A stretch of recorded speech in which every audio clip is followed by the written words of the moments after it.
Hi everyone, welcome along to DigiShift 91. We're talking today about the service organisation and lessons in service design, delivery and organisational change. We're joined today by the author Kate Tarling. She's going to be exploring some of the ideas from her book, The Service Organisation. Three of the big themes that we're going to talk about today that are exciting for me. This notion of starting from the outside in your organisation. Changing the conditions, not just the services. So we're talking about less sticky notes on the wall, and actually how do we change the conditions that make service design the norm, and how do we make that change really sustainable in your organisation, whether you're a small community group or you're a big national charity. So I'm going to hand over to Kate, and then we're going to have a chance for Q&A and discussion after that. Yay, thank you, Ross. Thank you, John and Maddie. It's a real pleasure to be here, and yeah, nice to see some faces for those who can put cameras on. It's really lovely to be here with you. I thought I'd share like sort of the premise behind the service organization book, and then get into a few kind of reflections and observations, some of which you might be thinking about as I'm talking for your own organizational context. And then really looking forward to just diving into whatever's on your mind or whatever's going on for your particular organization that you work with. So we can make this as relevant and tailored as possible. Um, at the core, my interest is in getting our organizations and to see what they do from the outside in as service providers.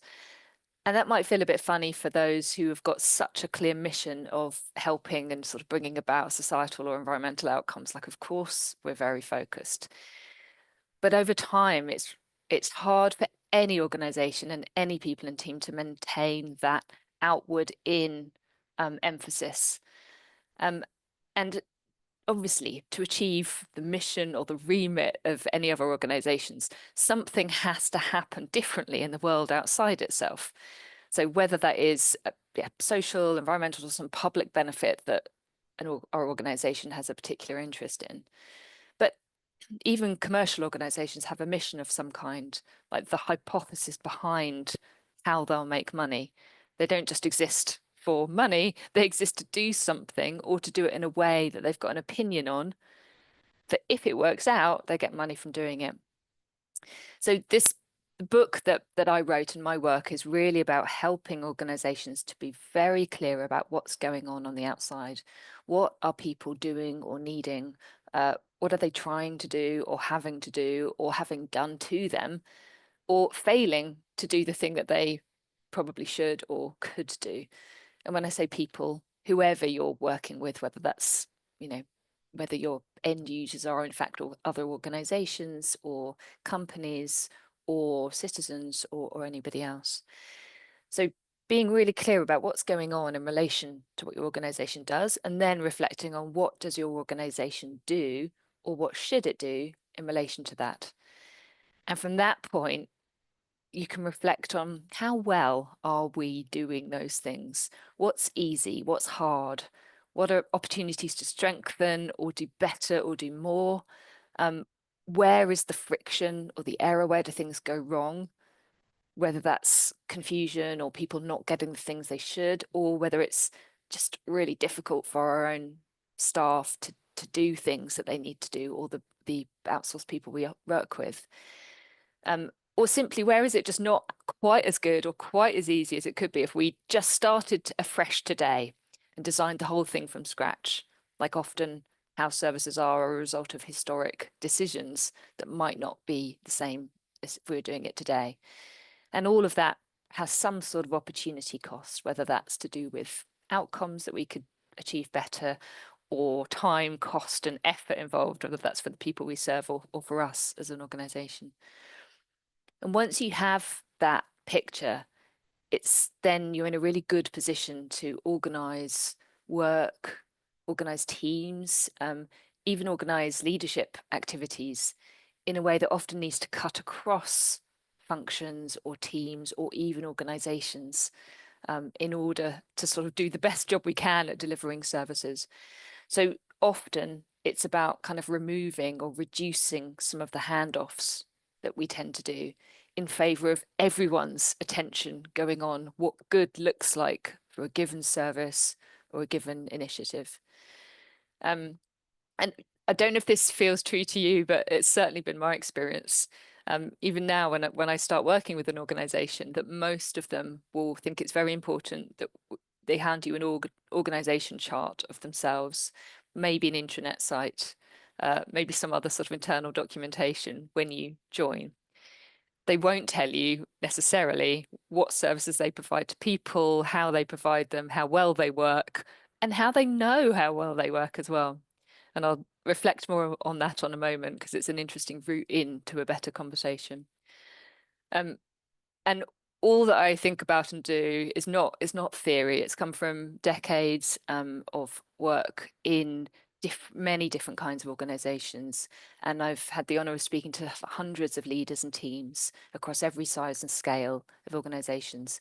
And hopefully what I aim to do is distill that into really practical steps and approaches that we can apply in wherever we're working. And steps that you can take to put emphasis back on the people who the services are for, but then to put the services right at the center of the organization so that ideally a great service, or as good as it can be, isn't just by luck or because of the hard work of a few people who are really dedicated, which we all have, but that the organization is designed that everybody is able to deliver or be a part of better services by default, that we've created the right conditions for everybody to do that. And one of the ways in which that sort of information or insight is distilled. So yes, there's a book. Not all of us can read a book from end to end these days with being busy, but I've also put together sort of 12 principles, and I'll just share those on screen now and just mention sort of how they can be used to sort of broker good conversations in your own organizations. So, and just sharing the page or the web page that they sit on. There are 12 in total. The first 6 are around, no matter what size we are or what we do, some sort of general common truisms across many different organizations from experience that have helped for that organization to deliver better services. And I think we'll get into sort of the notion of working from the outside in. But in a moment, I'll talk a little bit about performance in particular, and each one has a bit of detail behind it. So I won't talk in detail about them now. I'll pull out a few just to mention when I sort of wrap up what I'm saying. But these first 6 should be applicable to any service, any sort of environment that you're working in, about what does it take to sort of come at this from a sort of more joined up end-to-end service approach. The second set are more about getting the organization itself to really think about all of the barriers that it accidentally puts in the way of services being great, and what you can do about it practically. Some of these are more applicable to probably larger organizations and larger services, but there should be some things in there that probably work for most size organizations. So I share that as a resource, and there's an assessment which is really a discussion tool that you can do with leadership teams, with boards, to kind of reflect on how well, like which of these or aspects of them already happen quite well. So starting from a point of, there will be pockets of brilliance. How do we amplify that a bit more? And where might be opportunities to do things a little bit better? There's another idea that I'll just share, which is if you have a board you're working with that feel a little bit distanced from the reality, not always, but in some situations, getting sort of putting in an exercise and facilitating them to use their own service or find some information or look for something on your own things that you put in front of users and see how well they're able to do that, see how surprised they are by how easy or not easy it is to do some of those things. So there's 2 sort of ways into having that conversation with boards and leadership. But just before we sort of open up for discussion, I wanted to share a sort of few observation reflections of things I think that have generally been really helpful, really useful as a sort of way into this conversation. And the first one, which seems really obvious, but you can just start, even if you don't, no one's asked you, no one's given you permission to do this, just start by reflecting and making a list of services that your organization provides. As a user would know them, starting with a verb. And some organizations, it might be quite clear. Maybe there's just one service that the organization does. Maybe it's about, getting support to people who need it in certain situations. For others, it can be a bit messier and more complex and takes of a number of goes at how can we boil this down simply.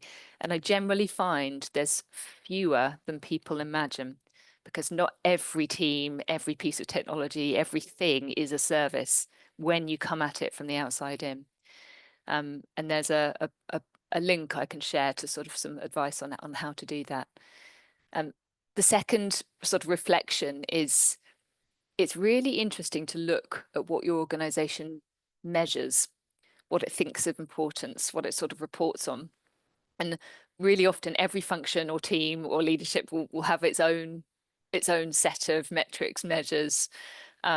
Maybe if you've got a customer contact team, they'll look at some things. The IT team might look at something else. You might not have the luxury of having separate teams for all of that. But then, what does the person in charge of finance look at? How is that different to some of the, the frontline teams or voluntary workers? Whereas that makes it somewhat hard to kind of bring all things together and think about on balance as a whole. How well are we doing? What would tell us what good looks like? How do we flip the sort of what goes wrong or hard into positive measures of success if we reduce those things? So working towards a sort of shared sense of effectiveness, so outcomes, user needs, and efficiency, so time, cost, effort, can sort of help bring people together. And if anybody wants to talk about theory of change, I'll leave that for discussion in a moment. I think the other bit I just wanted to touch on is I'm really aware of how stretched we are so often in our organizations, particularly those doing voluntary work or relying on funding, and the sense of just being too busy, even just trying to do either what statutory we need to do or what we are meant to be delivering. And none of this is about just trying to add to that. And here's even, and yet another thing to think about. Like this isn't meant to be some gold standard that's really hard to get to or to fit in. This whole approach is about getting the organization to be very clear about where it should put its attention, especially if it's sort of limited in terms of the resources and scale and things that we have. So I think that, part of this is really about, what we we see or get more of. So if we think of things as a whole, think of things as outside in, what works, what doesn't work, that should put us in a good place to be clear about priorities. And that doesn't mean that you're meant to do everything and that all your services are meant to be good. It's more about being very clear about where the problems or issues or opportunities are, to be very clear saying, and knowing all of this, our focus is going to be on this for the next year, which means we are not going to look at this or this, and we're not going to be able to do anything about this other stuff until at least 2027. That's the reality. And that's the call that we're making. And it's not because we aren't aware, but it's because we really genuinely understand the sort of the breadth or the landscape of the opportunity that we're working in. So it's not about trying to do everything and holding yourself to blame if you don't. The final thing I'll finish on, we can get into conversations, is organizations can be really messy. So let's not pretend that by talking about services, we can neatly boil all organizations into a neat little set of services. I'm really aware that, there's lobbying, there's campaigning, there's influencing, there's incentives, there's pricing. Not all of those stuff are services. They have influence for sure, but it's not about kind of pretending that this is simple and that everything is a service now necessarily. We work through other organizations. So thinking of like the British Red Cross, there's so many different organizations involved in quite a complex ecosystem of delivery. And some of us offer like data and analysis or products.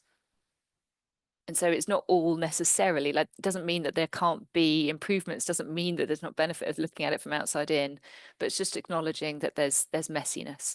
And if you are in one of those organizations that feel quite messy, and every time you go to try and explain what it does, it takes an hour, complicated set of information, like you can just sort of diagram of the relationships and then reflect on all of the activities involved. How well are those working or not from the outside in?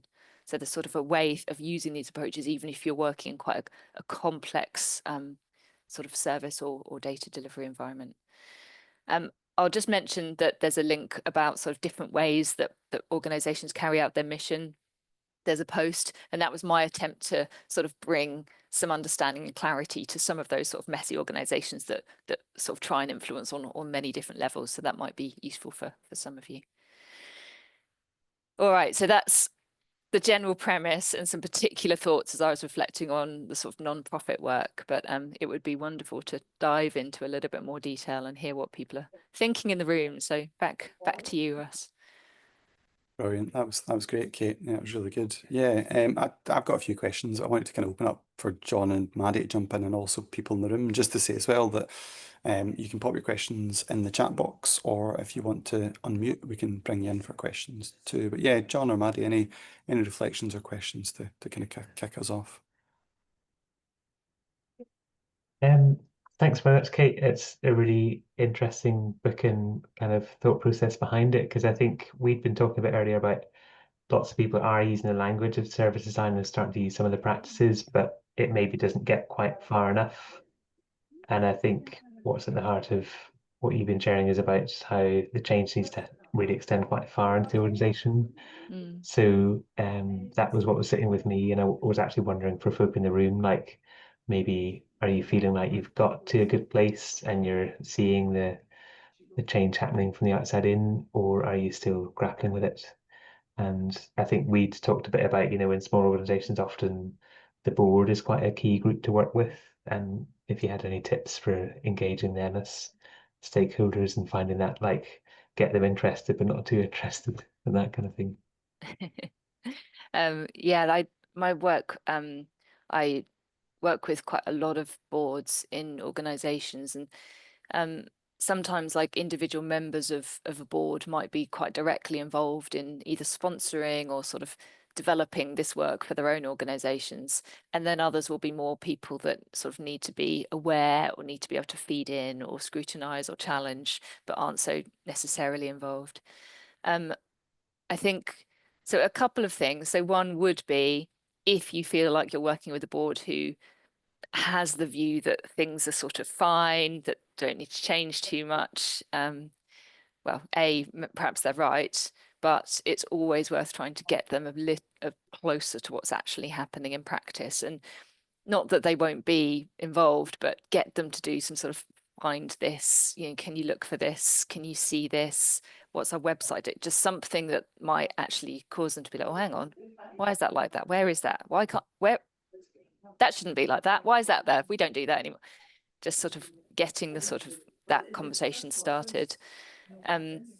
Just as a sort of facilitated exercise, using something like the principles, not as in that sort of tricky sort of maturity assessment way, because we already know that there'll be lots of things to improve, but just to get a kind of rich conversation going about what do we already do well, what are some opportunities to do even better or to improve.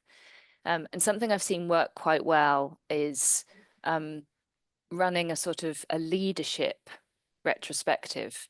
So by that I mean having quite a focused theme on, as an organization, how well do we run our services, where might we improve, and get the sort of focus and attention there.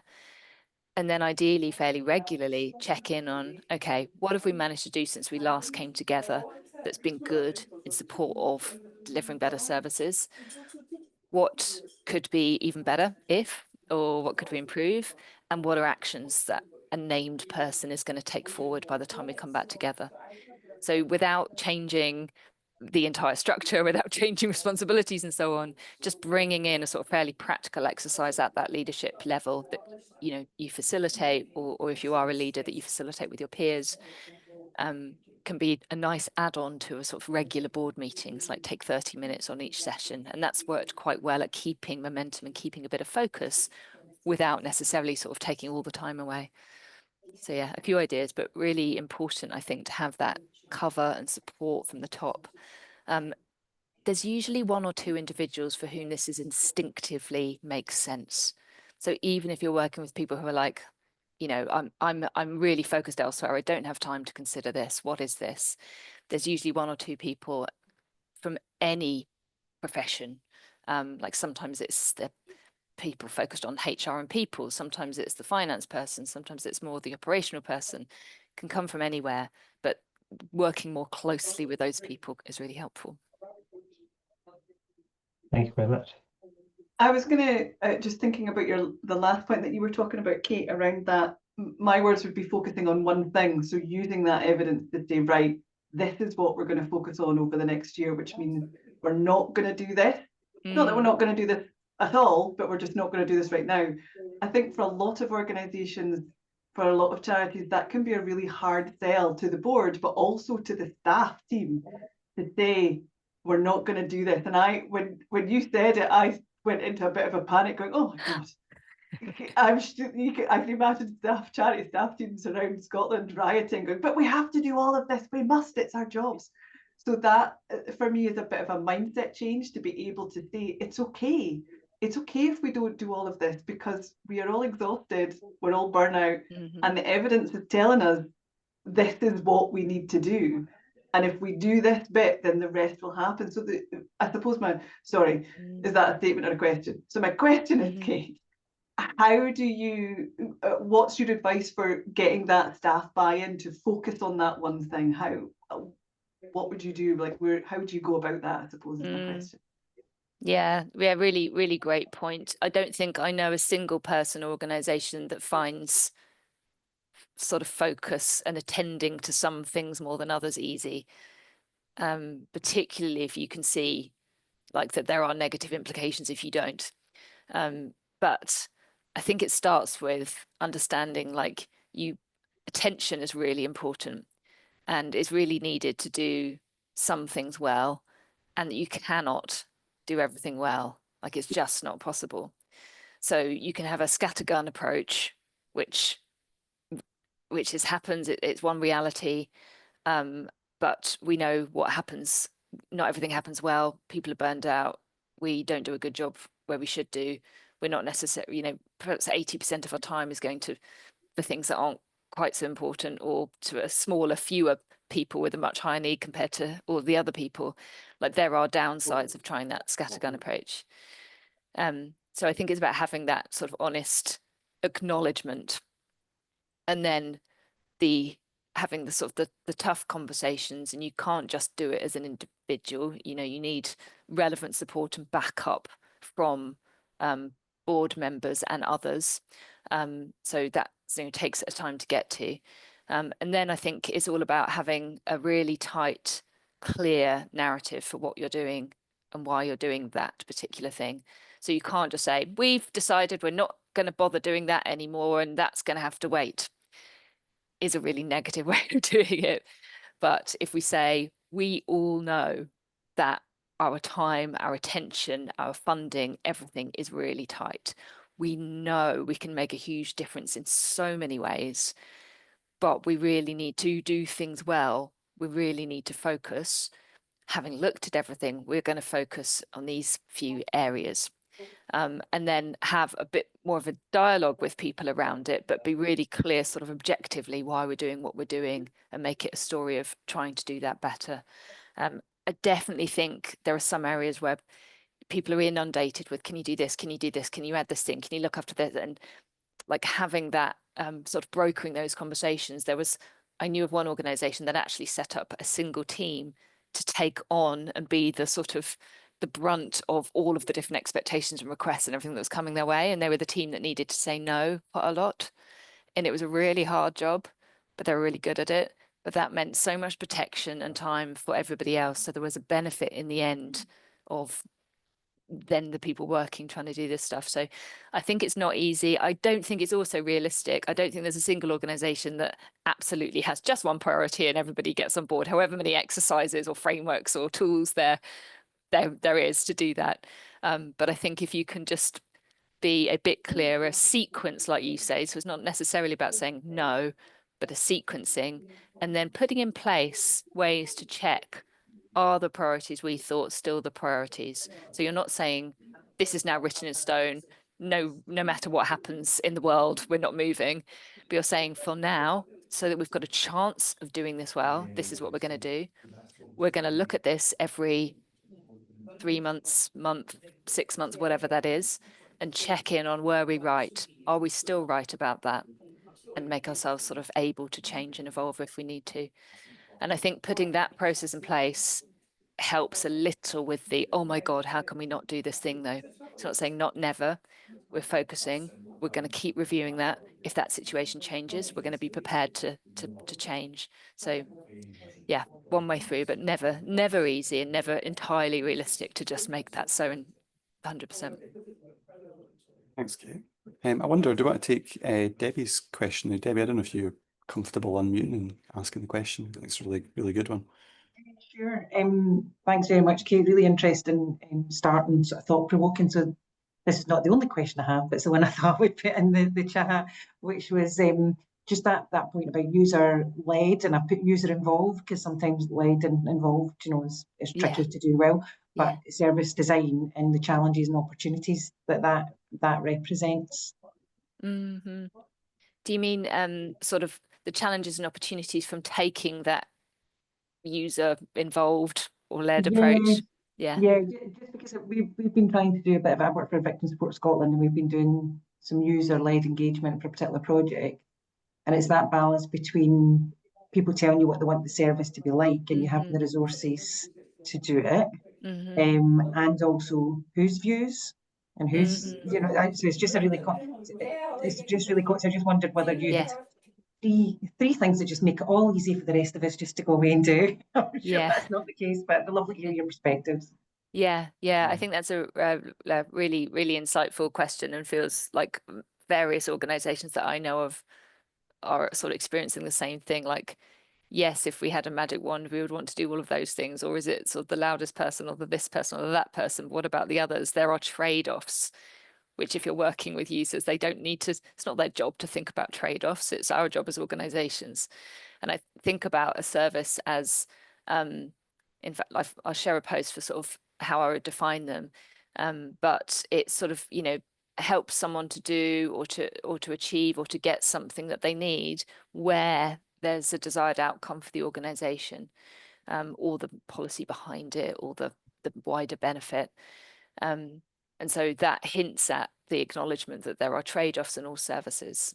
If we had unlimited funds, money, resources, all of our services would probably look quite different to how they do today, and is the reality. I think starting with the outside-in perspective is the key here. So starting with the verb as a user would think of it. So get something, find something, claim something, like those sorts of ways of thinking about it.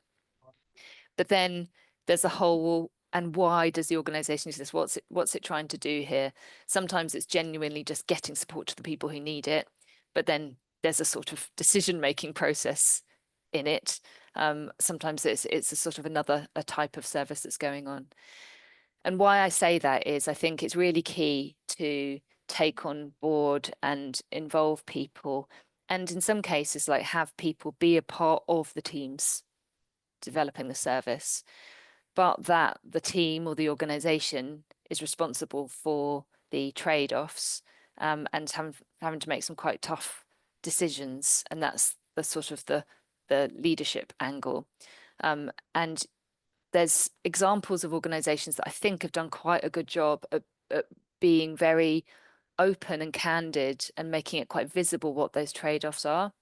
So thinking about when Janet Hughes was part of the sort of farming program, and very visible, talking to farmers, talking to people there, saying, yes, you need this support. Yes, you're worried about this going away. This is what we're doing about it. We can't do that because we don't have the funds. We can do this, and we can't do that until next year, but that's next on the agenda because we need to get this bit right first. So I think sort of communicating and sharing and visibility is also a part of this. So you involve people, but it's the only way to try to talk realistically about kind of trade-offs and things that happen. So I think you're starting from the outside in, starting from what do users need, but then layering onto that, what are we trying to do? What resources do we have? What are kind of key trade-offs that we're going to need to make? How can we be open, visible, upfront about those? And then look at where we got it wrong. So expect that we will get it wrong and we will kind of continue to need to sort of iterate and evolve.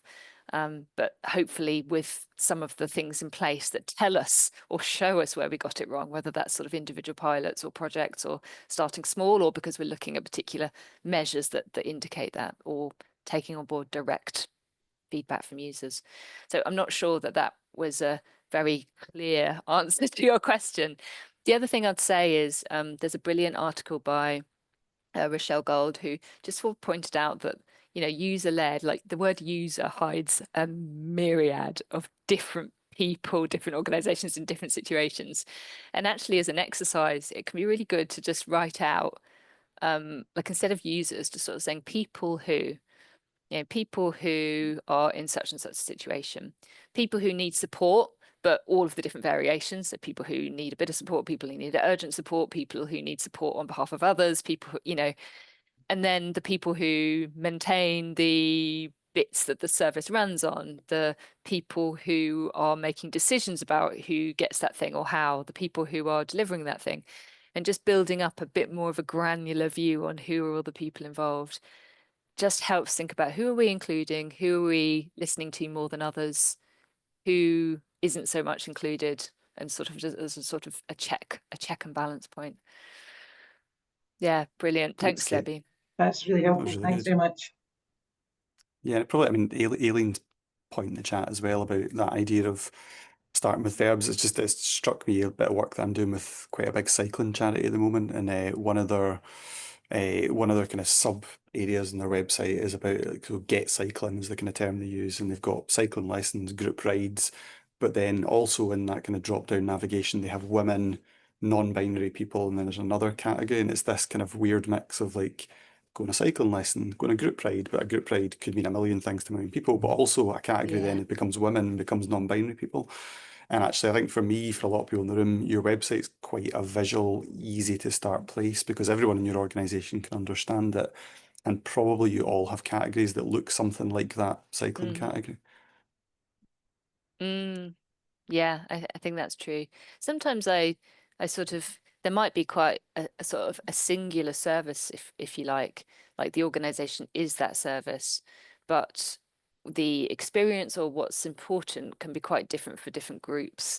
Like it's still the same service at a high level, but you can sort of think of it in terms of what's sort of common to different groups of people as we run across the service, or what's important for sort of different steps or stages of that service for different people, whereas these other bits are all the same. Maybe we all have the same starting point, talking to someone or website or whatever it is, but maybe as it gets a little bit further on, it starts varying for different groups. I've definitely observed that, and in some cases, you know, organize different sort of leadership activities across services, all the same one, but we acknowledge that we've got different treatments, different things going on for different groups across it. Right, thanks, Kate. There's another good question came in the chat, and I'm probably not going to pronounce your name correctly, but I'm going to give it an attempt. Is it Silke or Silka? Your face is like neither of the two. Soka is fine. Okay, cool. Do you want to jump in and ask your question? I think it's a really relevant one for lots of people in the room. Yeah, sure. I mean, I'm asking because I've recently moved into a new role that will be focusing on developing new services from scratch, but also looking at improvements to existing services, both in the way that they're experienced by the users of the service, but also internally looking at, you know, how can we be more efficient and make things, you know, better internally when we're looking at kind of what's happening in the background. And from my experience, when you know, when that change or the drive for change is coming from elsewhere and not from the team delivering that service or managing the kind of back office functions that make it possible. There can be resistance, and it's understandable. But yeah, I was curious what your experiences are, and if you've got any tips on how to bring people along from the beginning, so it's not like you need to do this differently or you now need to start doing that. Yeah. So that it doesn't feel like that, because I feel like, yeah, if you do that approach, then people are going to be like, but why? And we've always done it this way. And Yeah. yeah. Yeah. You've hit on something I think is really common to so many organizations and teams. And like, nobody likes somebody from somewhere else to come in and say, hey, Kate, I know you've been, you know, running this business and writing this book for a while, but I'm going to tell you, you should have had chapters on this. We'd now like you to write in this way. We'd now like you haven't missed you haven't said anything about that, and that's what we really need to do now. It's like nobody likes that. I sometimes think it's really hard to hear suggestions for improvement from anywhere else as anything other than criticism. Like, are you kidding me? Like, I've spent 20 years like exhaustedly keeping this thing going with very little help. And now you come and suggest, oh, you could do this better, you could do that better. Like, are you kidding me? No one's even thanked me for the first 10 years, you know. So it's really understandable and very real. I think they're more like, I think you sort of hit upon it. I think we need to do less of the coming in and telling people how to improve and like we'd change it, and more around evolving not everybody, but certain individuals from across in how we do things or how we want to change. And I think the way to do it is by really clarifying what we want to be different or what we want to agree on, sort of what good looks like, and then get people to sort of feed into that process. But not everybody, or, you know, not at least in terms of taking the direction and decisions. So, you know, work with a smaller group of people, do a different method to go a bit wider, and then pull it into the sort of smaller group of people again, because otherwise you end up with just a million different views and opinions and you kind of can't really make progress. So the more people are involved in putting stuff forward, the better. The more we can communicate why and what we want to be different, that's nothing to do with the work they do and everything to do with where we want to take the organization, so that it feels less personal. I think that's really helpful. The other thing is, when, in my experience, and I've worked with a lot of people who are quite resistant, if we sort of, let's say, you know, somebody in leadership says, right, we're going to be really focused on our services, we're going to be service orientated. People take that in different ways. So people would be like, well, hey, are you kidding me? Like, we're so customer centered, we're so user centered, we've been doing nothing else except delivering great services to the best of our ability. Like, obviously we want to do that, so that doesn't sound like anything's changing. So the more I think specific we can be about what we want to change. So, you know, we're now going to see our services in these ways, a bit more end to end. We'd like to sort of agree on what we're trying to aim for, like more decisions right the first time because we get the data we need, or more people helped in this particular situation faster, so they get help right away, or the same person stays with them all the way through. Like, that's what we're aiming for. How are we going to do that? And sometimes making it quite ambitious lifts it out of the day to day and be like, oh my God, well, if we were going to like get everybody a social worker or somebody to work with like in that same day that they need it, like, that's crazy. Oh my God, well, we'd have to have this data, we'd have to have that data, we'd have to have this many people. But it lifts people out. Not all of those are realistic, but it lifts people out of, you're saying my process is wrong. So that can sort of be one way. The third thing I think I'd say is just, in my experience, working in these ways feels better. People feel happier. They feel less irritated with the craziness of how our organizations operate. If they can see sort of what we're aiming for, that there's ways of working in place where people can feed stuff back, that it gets acted on, or we know why it's not acted on, that people like it generally feels often an improvement for people in ways of working. So the more you can sort of move people around to have them experience those differences, I think the better. So if you can take one person and sort of put them in a team that is already working in those ways for a bit, have them see what's working, how decisions are made, how prioritization happens, and then they sort of go back to they're like, oh, right, yeah, no, it's not this awful thing they're banging on about. Actually, it's probably a good way that we can flag up what's not working for us a bit better. So I think for people, it's often experiential. I think some of this changed, and no matter how many emails you send out about how great it's going to be, like it doesn't work until people have a chance to experience it, and maybe not everybody all at once, but in different places. So yeah, not easy. There's one of the principles is entirely about thinking about culture and change, and how it's a bit of a habit. So anything that we can do to sort of practice and keep practicing and acknowledging when we get it wrong and when we've gone back to old things and getting on with it anyway, I think that's all part of it too. Brilliant. John, you've got a question as well. Sorry to jump in with a question, because hopefully others have got some too. But when I was just thinking about, particularly thinking about that scenario of a team that have been doing a job for a very long time, is they've probably got really good instincts about what good is, because they've got so much practice behind them. You know, they've done, let's say they've done 91 DigiShifts or something. They know how they work. But those instincts can become a bit entrenched, a bit impervious to, you know, actually context might have shifted a bit. But and that then becomes an assumption which you haven't tested for a while.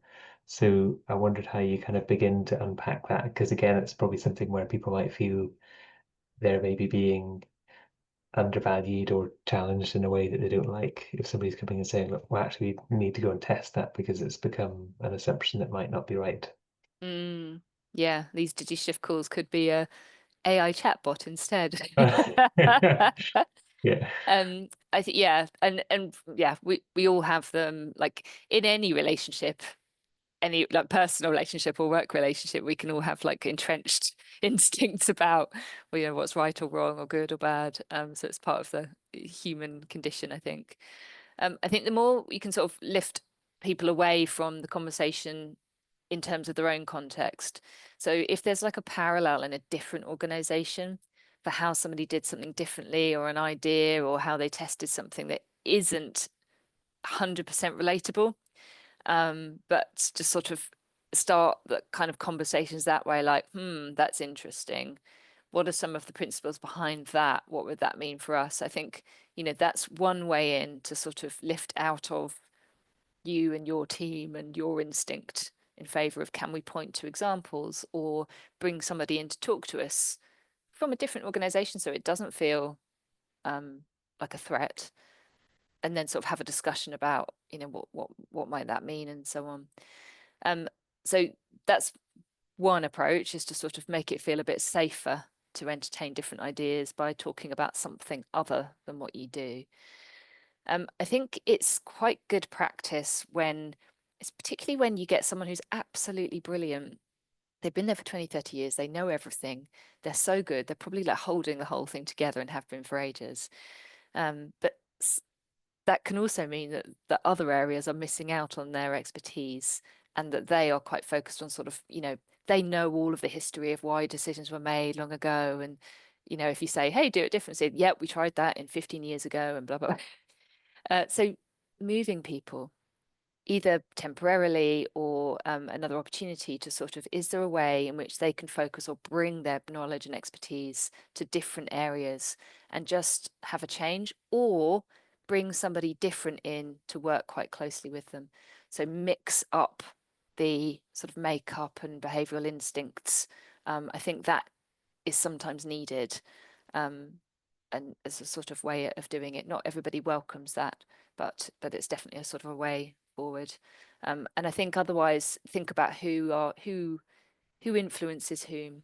So who do those people take their steer from? Let's assume that they think whatever you're saying is a load of old rubbish, and they're not going to listen to you. Who else in the organization do they generally think of as credible or trusted?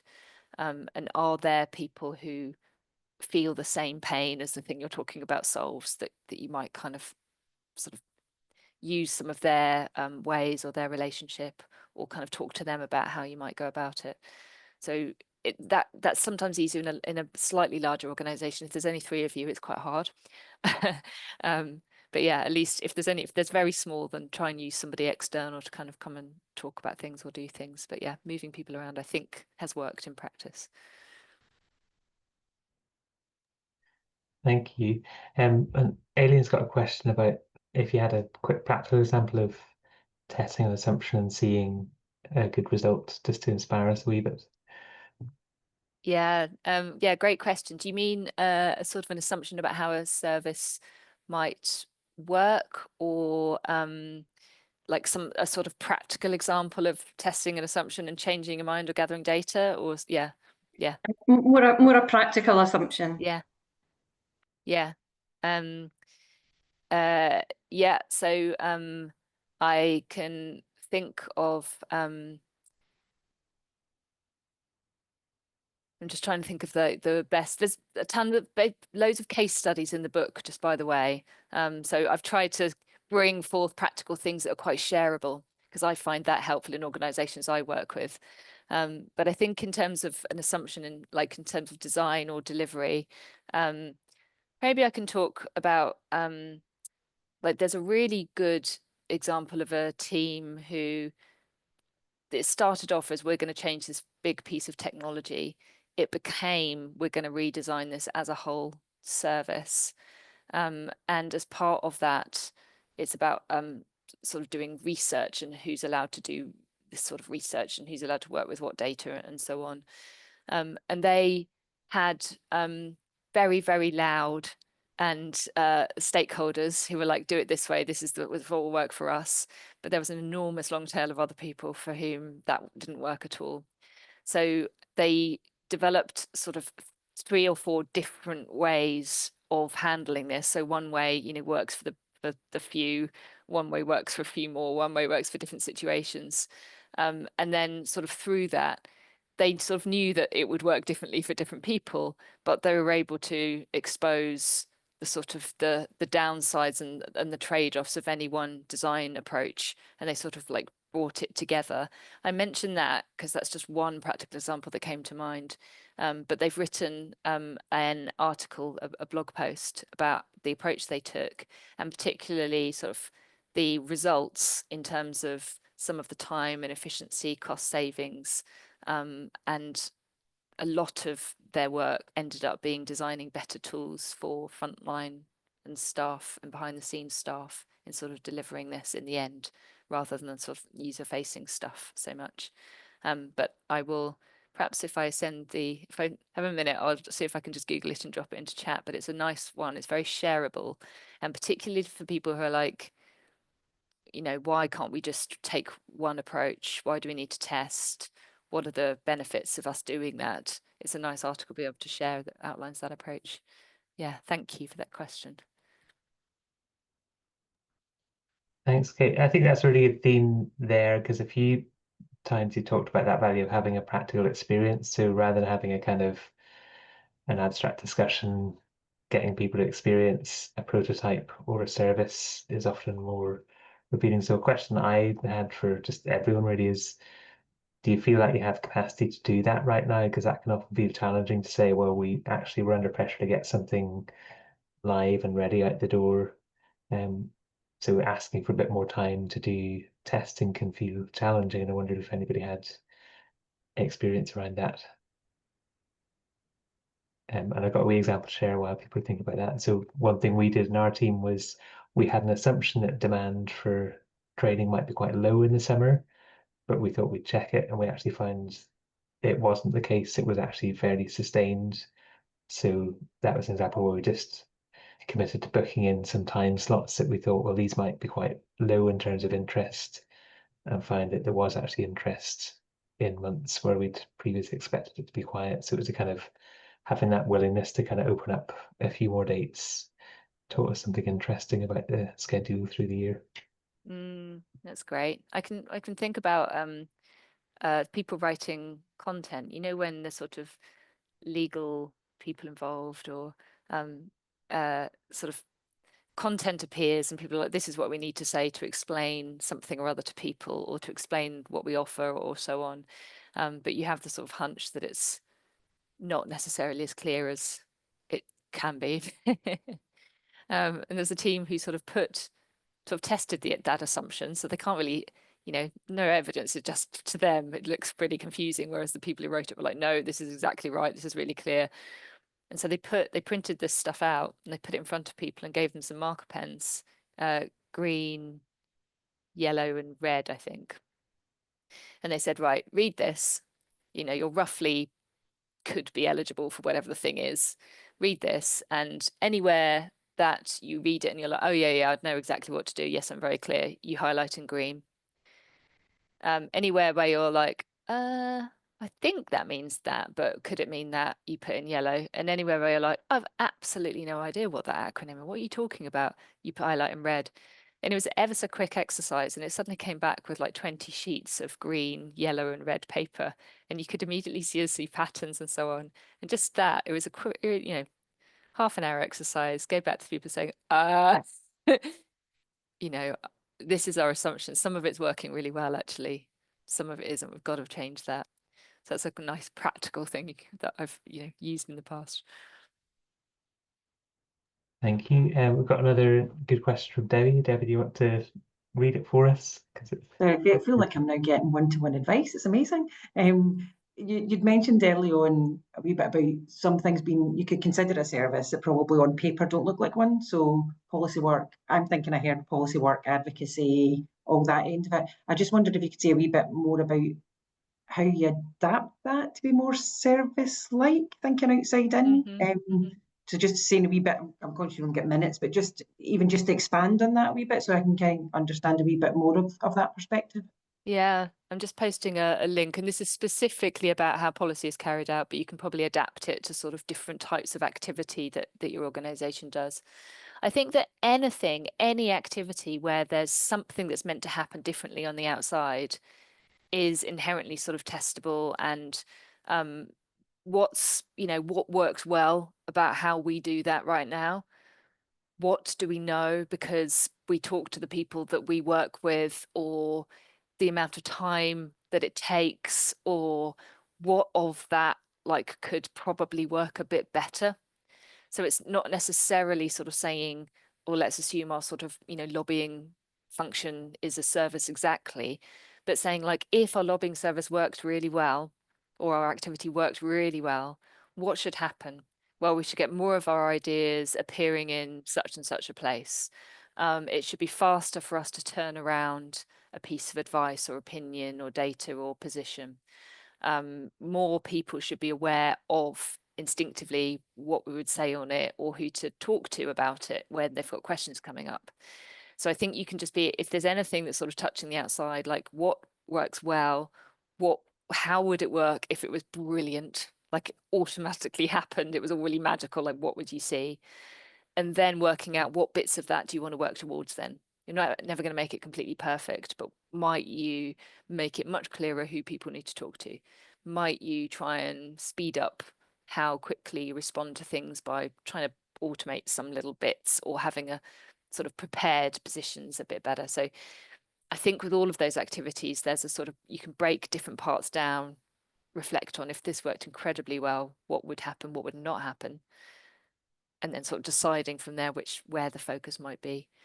So yeah, then hopefully there's a few activities above. It doesn't say sort of how to go about it, but it just at least naming the different activities helps you sort of think and clarify how to approach different parts of how your organization operates. So is that linked sort of with sort of process mapping, but looking at it from the outside in rather than how efficiently does it work inside? Yeah, I think start with how well does it work from a success perspective, and then look at time, cost, effort, sort of that way round. Because otherwise I think the job that it's meant to do is the primary thing, and then it's how efficiently can we get that job done. Thank you. Thank you. And we've got just a few minutes left. We've got a really brilliant question from Martha in chat. I'm sure Kate's got a great answer, but my quick thought would be, if you're already asking that question, you're probably doing okay, because if you're not thinking about it, then you're probably just shooting your mouth off. But I think the fact that you're wondering is already a good sign. But Kate, that question about, and Martha, if you want to ask it yourself, you're welcome to do that. Thanks. Yeah, it's just that I'm the person with the 12 years I've been there the longest. And yeah, so I'm aware of all the things we've done in the past, and people are coming in with good ideas, and some of them I think, oh, you know, I really don't think, but I don't want to always be the naysayer, always the person that's saying, oh no, we've done that. You know, yeah, it's just how and when do I share that experience, I guess, because I don't want to waste time, but I also don't want to stamp on things. So yeah. And I've been in both of the different situations in my experience, and oh my God, it's absolutely maddening when someone's like, you know what you should do? You should really try this or really do that. And you're like, do you not have the faintest idea of how, like, either how hard this is or complex it is that you're underestimating, or the fact that obviously we would have thought about that. It's quite fundamental. We haven't yet cracked it, but so just to say that it's a bit of a problem both ways around. People sort of coming in and bombarding ideas and wasting time that weren't never going to work or had already been tried or whatever, and sort of that general resistance to sort of anything. So I don't think it's not one or the other. It's like, yeah, how do we practically learn from what we've done and move forward together? I think sometimes having sort of, depends what your organization culture is like. Like, do people kind of read if there's sort of concise stuff written?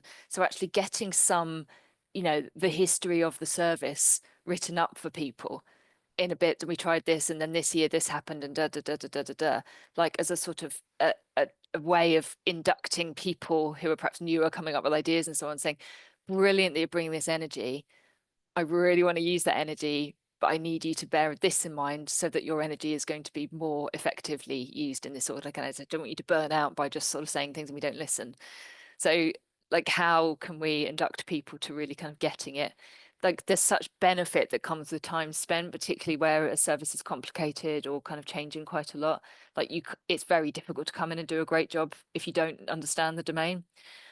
So I think, yeah, it comes down to how do you get people's head around it? And I genuinely find that that's setting out what good looks like from that sort of outcomes and measures perspective can really hone people into understanding the service. And then having some, please read this. Here are some things we tried, thought about. These are risks we know about. We haven't been able to tackle them, not because we haven't thought about it, but because it's quite hard. Come with some ideas about this, this, this, and this, and get them, pose the questions that you want people to think about and sort of, yeah, tackle it that way. But yeah, really have empathy for that position, Martha. Thank you for the question. Thank you so much. We got very near to 11 o'clock. We're at 11 o'clock. It would be lovely to keep having great discussion. We really recommend the book and Kate's website as well, if you've got more insights you'd like to dig into. But thanks so much, Kate, and everyone for joining the discussion today. And this has been recorded, so it'll be on our YouTube channel a wee bit later. Thanks again, everyone, for joining us. Yeah, my pleasure. Really lovely to be with you today. Really good discussion. Thank you. Thanks, Kate. That was great. Thank you, Kate. Thank you. Thank you.